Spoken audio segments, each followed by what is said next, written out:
Бәріңізге сәлем қыздар. Пекинский капустаменен өте нәзік әрі дәмді салат дайындайтын боламыз.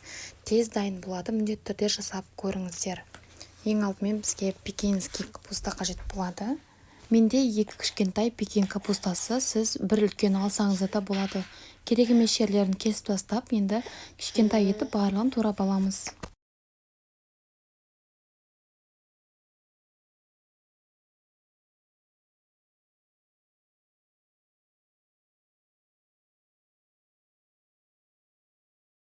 Өте ерекше салаттардың бірі әрі тез дайын болады.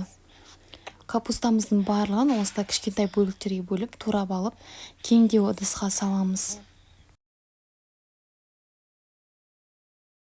Бізге бұл салатқа кәріс салаты, морков салат қажет болады, яғни сәбіз салат қажет болады. Оны біз алдын ала жасап қоюымыз қажет. Бізге 150 грамдай сәбіз салат қажет. Міне үстіне салдық.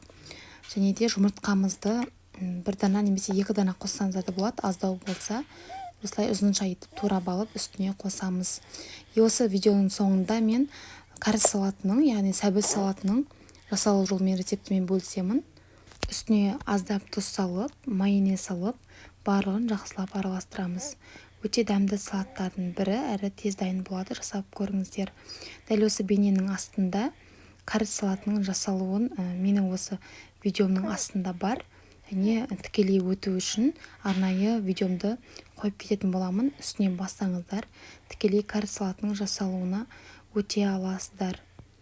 Кәріс салатын алдын ала жасап қойып, содан кейін осы салаттың үстіне қоссаңыздар, өте ерекше дәмді салат болып шығады. Міндетті түрде жасаңыздар. Менің каналыма тіркелуді ұмытпаңыздар. Алдағы уақытта сіздермен тегін рецепттермен көптеп бөлісетін боламын.